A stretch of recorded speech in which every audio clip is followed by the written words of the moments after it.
നമസ്കാരം. ടീച്ചറിൻ്റെ കുഞ്ഞുമക്കൾക്ക് നമസ്കാരം.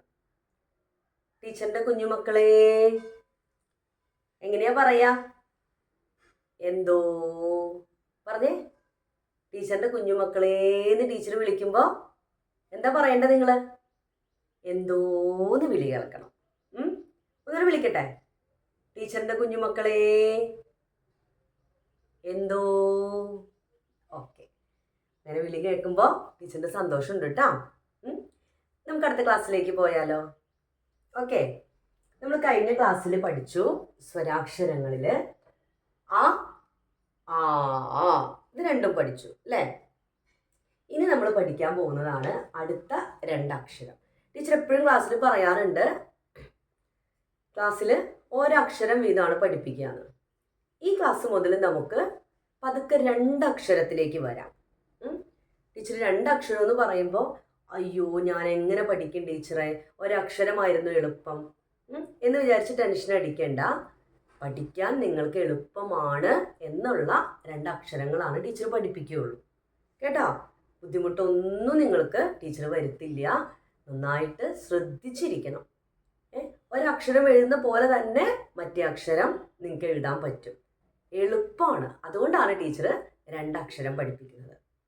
ഓക്കെ, ക്ലാസ്സിലേക്ക് കടന്നാലോ? ഓക്കെ അല്ലേ? ശ്രദ്ധിച്ചിരിക്കുക കേട്ടോ. കഴിഞ്ഞ ക്ലാസ്സിൽ അപ്പോൾ സ്വരാക്ഷരം നമുക്കൊന്ന് പറയാം, പറഞ്ഞിട്ട് ക്ലാസ്സിലേക്ക് കിടക്കാം. നോക്കിയേ, ടീച്ചർ പറയുമ്പോൾ ടീച്ചറിൻ്റെ ലിപ് മൂവ്മെൻറ്റ് ശ്രദ്ധിക്കണം. ഓരോ ശബ്ദങ്ങൾ അത് കേൾക്കണം നിങ്ങൾ. ഒപ്പം ചുണ്ട് ശ്രദ്ധിക്കണം, എങ്ങനെയൊക്കെയാണ് അത് പോകുന്നതെന്ന്. എന്നാലാണ് നിങ്ങൾക്കത് വീട്ടിൽ പറഞ്ഞ് പറഞ്ഞ് പ്രാക്ടീസ് ചെയ്യാൻ പറ്റുള്ളൂ. ഓക്കെ, ആ ആ, ഇ ഈ, ഉ ഊ, ഋ, എ ഐ, ഒ ഓ, ഔ, അം, ആ. ടീച്ചർ നേരെ ഒന്നുകൂടെ പറയാം, ഒന്നുകൂടെ ശ്രദ്ധിക്കാം. ആ ആ, ഇ ഈ, ഉ ഊ, ഋ, എ ഐ, ഒ ഓ, ഔ, അം, ആ. കിട്ടിയോ? ലിപ് മൂവ്മെന്റ് കിട്ടിയില്ലേ? ഓക്കെ, ഇനി ക്ലാസ്സിലേക്ക് കിടക്കാം. ശ്രദ്ധിച്ചിരിക്കുക കേട്ടോ. നമ്മൾ ആ പഠിച്ചു, രണ്ടക്ഷരം പഠിച്ചു. സ്വരാക്ഷരങ്ങളിലെ ആദ്യത്തെ രണ്ടക്ഷരം നമ്മൾ പഠിച്ചു. ഇനി അടുത്ത രണ്ടക്ഷരമാണ് നമ്മൾ പഠിക്കാൻ പോകുന്നത്. ഓക്കെ, ആദ്യം നമുക്ക് ഒരക്ഷരം പഠിക്കാം. രണ്ടക്ഷരം എന്ന് ടീച്ചർ എപ്പോഴും പറയുമ്പോൾ നിങ്ങൾക്ക് ആകെ കൺഫ്യൂഷനും പേടിയൊക്കെ ആയിരിക്കും. ഒരക്ഷരം, മൂന്നാമത്തെ അക്ഷരം ആ, ആദ്യത്തെ ആ, രണ്ടാമത്തെ, മൂന്നാമത്തെ അക്ഷരം ഈ പഠിക്കാം നമുക്ക്. അത് കഴിഞ്ഞിട്ട് അടുത്ത അക്ഷരത്തിലേക്ക് പോകാം. ശ്രദ്ധിക്കാം.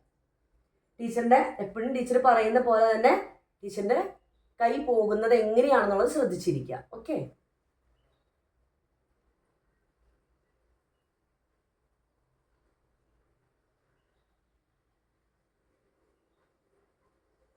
കണ്ട എങ്ങനെയാ ടീച്ചർ എഴുതിയത്? കണ്ട, എളുപ്പമല്ലേ? ഒന്നും കൂടെ എഴുതി കാണിച്ചു തരാം. ടീച്ചർ കുറച്ചും കൂടെ സാവധാനം എഴുതാം, അപ്പൊ മനസ്സിലാവും. ഇങ്ങനെ വന്നിട്ട് ഇവിടെ നിന്ന് എടുത്തിട്ട് ഇങ്ങനെ എടുക്കുക. കൈ എടുക്കരുത്. ഈ അക്ഷരം കംപ്ലീറ്റ് ആയിട്ട് എഴുതിയിട്ട് മാത്രമാണ് കൈ എടുക്കാൻ പാടുള്ളൂ. ഇവിടെ എടുത്തിട്ട് താഴേക്ക് വരിക, എന്നിട്ട് ഇവിടെ വരും. കണ്ട, ഇതേതക്ഷരമാണ്? ഈ. ഇതേതാണ് ഈ അക്ഷരം? ഈ എന്ന് പറഞ്ഞേ. ഈ. ഓക്കെ, ഒന്നും കൂടെ എഴുതാൻ ടീച്ചർ. ഇങ്ങനെ എടുക്കുക, വീണ്ടും ഒരെണ്ണം കൂടെ ഇങ്ങനെ വരിക, താഴേക്ക് എടുത്തിട്ട് ഇവിടെ. കണ്ട, ഈ. ഏതാണ് ഈ അക്ഷരം? ഈ. കിട്ടിയാ? ടീച്ചർ ഒന്നും കൂടെ എഴുതാം. ഈ ക്ലാസ്സിൽ ആദ്യം ശ്രദ്ധിച്ചിരിക്കണം, എന്നിട്ട് നിങ്ങൾ എഴുതിയാൽ മതി കേട്ടോ. എന്നിട്ട് എഴുതിയാൽ മതി. ഇങ്ങനെ എടുത്തിട്ട് ഇങ്ങനെ വരണം. ഇങ്ങനെ വീണ്ടും എടുത്തിട്ട് താഴേക്ക് വരിക, ഇവിടം വരെ എഴുതുക. ഇനി കൈയെടുക്കാം. മനസ്സിലായോ? ഇതേതാണ് അക്ഷരം? ഈ എന്ന് പറഞ്ഞേ, ഈ. അപ്പൊ നമ്മൾ 3 അക്ഷരം പഠിച്ചു. മലയാളത്തിലെ സ്വരങ്ങളിലെ 3 അക്ഷരം പഠിച്ചു. ആ, ആ, ഈ. ഇവിടം വരെ പഠിച്ചു. നെക്സ്റ്റ് അടുത്ത അക്ഷരം കൂടെ ടീച്ചർ പഠിപ്പിക്കാം. ശ്രദ്ധിച്ചിരിക്കണം കേട്ടാ.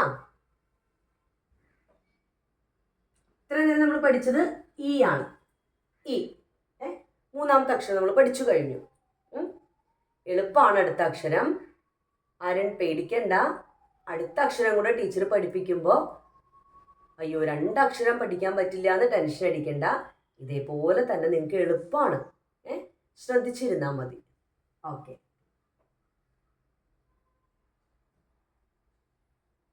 കണ്ട, ഈ എഴുതിയ പോലെ തന്നെ നമ്മൾ എഴുതുക. ഈ നമ്മൾ എഴുതിയില്ലേ, അങ്ങനെ തന്നെയാണ് എഴുതേണ്ടത്. കണ്ട, ഇവിടെ ഈ, ഇവിടെ നമ്മൾ ഈ എഴുതി. അടുത്ത അക്ഷരം ഏതാ നമ്മൾ പറയേണ്ടത്? ഏതക്ഷര പറയണ്ടേ? ഈ. എന്ത് ചെയ്യണം? ഈ ഒരു ചിഹ്നം എക്സ്ട്രാ വരും. കണ്ടോ?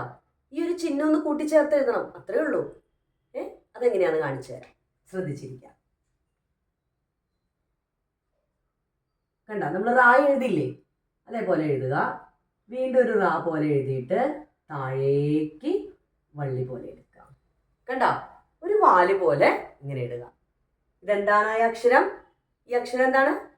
ഈ എന്ന് പറഞ്ഞേ. ഈ. ഒന്നുകൂടെ എഴുതി കാണിച്ചു തരാം. ശ്രദ്ധിച്ചാൽ മതി കേട്ടാ. നോക്ക്, ഇവിടെ ഇങ്ങനെ എഴുതുക. ഇവിടെ നിന്ന് തുടങ്ങി ഇങ്ങനെ വന്നു. കൈയെടുക്കാതെ വീണ്ടും അതിലൂടെ തന്നെ എഴുതുക. താഴേക്ക് ലൈൻ പോലെ വന്ന് ഇവിടം വരെ വരിക. കണ്ട, ഇത് ഈ എഴുതി നമ്മൾ. ഇനി ഈ എന്ന് പറയണമെന്നുണ്ടെങ്കിൽ ഈ ചിഹ്നം ചേർക്കണം. നോക്കിക്കോ. കണ്ട, നമ്മൾ റായ എഴുതുന്ന പോലെ എഴുതുക. കുഞ്ഞിതാക്കി എഴുതിയാൽ മതി. വീണ്ടും ഒരു റായും കൂടെ പോലെ എഴുതിയിട്ട് എന്ത് ചെയ്യുക? താഴേക്ക് ഒരു വാല് പോലെ വരിക. കണ്ട, ഇതെന്തായി? ഈ. ഇതെന്താണ്? ഈ അക്ഷരം എന്താണ്? ഈ എന്ന് പറഞ്ഞേ. ഈ. സ്വരാക്ഷരങ്ങളിലെ 4 അക്ഷരം പഠിച്ച് വലിയ മിടുക്കന്മാരും മിടുക്കികളുമായി അല്ലേ? ഏതൊക്കെയാണ് 4 അക്ഷരം നമ്മൾ പഠിച്ചത്? ആ, ഈ, കിട്ടിയോ? ഇത്രയും വരെ നമ്മൾ പഠിച്ചിട്ടുണ്ട്. ടീച്ചർ ഒന്നുകൂടെ എഴുതി കാണിക്കാം. അപ്പം നിങ്ങൾ ഒന്നുകൂടെ മനസ്സിലത് പതിയും. ഓക്കെ, ശ്രദ്ധിക്കുക. ആദ്യം നമുക്ക് ഈ എഴുതാം. ഇപ്പം നമ്മൾ പഠിക്കാൻ വേണ്ടിയിട്ടാണ് നമ്മൾ ഇത്ര എഴുതിയത്. ഇനി ഒന്നുകൂടെ മനസ്സിൽ തറാക്കാൻ വേണ്ടി എഴുതാം. ശ്രദ്ധിക്കുക കേട്ടാ. ഇങ്ങനെ എടുക്കുക, ഇങ്ങനെ എഴുതുക. കൈയെടുക്കരുത്. ഇങ്ങനെ എഴുതുക. വീണ്ടും താഴേക്ക് വന്നിട്ട് ഇവിടം വരെ. കണ്ടോ? ഇതെന്താണ്? ഈ. ഓക്കെ, ഈ ആണ് നമ്മൾ ഇത് എഴുതിയത്. ഇനി അടുത്ത അക്ഷരം ഏതാണ്? അടുത്ത അക്ഷരം ഒന്ന് പറഞ്ഞേ, കേക്കട്ടെ ടീച്ചർ. നിങ്ങൾ പറ, എന്നാലേ ടീച്ചർ എഴുതോളൂ. ഏതാണ് അടുത്ത അക്ഷരം? ഇപ്പം നമ്മൾ എഴുതിയത് ഏതാണ്? ഈ. ഇനി എഴുതാൻ പോകുന്നത് ഏതാണ്? ഏത് ശബ്ദമാണ്? ഏത് സ്വര ശബ്ദമാണ് എഴുതുന്നത്? ഏത് സ്വരമാണ്? ഈ. ഓക്കെ, അപ്പോൾ മക്കൾ പഠിച്ചു കേട്ടാ, മിടുക്കരാണ്. ഇങ്ങനെ എഴുതുക. ഈ തന്നെ എഴുതുക. കണ്ടാ, ഇങ്ങനെ എഴുതി ഇവിടെ വരെ എത്തിച്ചു. ഈ എഴുതണമെങ്കിൽ എന്ത് വേണം? ഒരു ചിഹ്നം വേണം അല്ലേ? ഒരു ചിഹ്നം വേണം, വേണ്ടേ? അതാണ് നമ്മൾ എഴുതാൻ പോകുന്നത്. കണ്ട, കുഞ്ഞുറായ എഴുതി, വീണ്ടും ഒരെണ്ണം എഴുതി, നമ്മൾ ചെറിയൊരു വാല് പോലെ കൊടുത്തു. ഇതെന്താണ്? ഈ. കിട്ടിയോ? ഒന്നും കൂടെ എഴുതാം. ഇങ്ങനെ എഴുതുക. കണ്ടോ? ഇവിടെ വരെ നമ്മൾ കൊണ്ടെത്തിച്ചു. ഇതാണ് ഈ. എന്താണിത്? ഈ. അടുത്തത്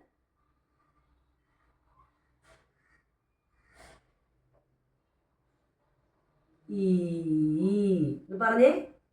ഈ. ഇതെന്താണ്? ഈ. ഇത് ഈ. കിട്ടിയില്ലേ? പഠിച്ചിട്ട് വരണം, റിപ്പീറ്റ് ചെയ്ത് എഴുതണം, ഉറക്കെ പറഞ്ഞ് എഴുതണം. നെക്സ്റ്റ് ക്ലാസ്സിൽ കാണാം. ശുഭദിനം.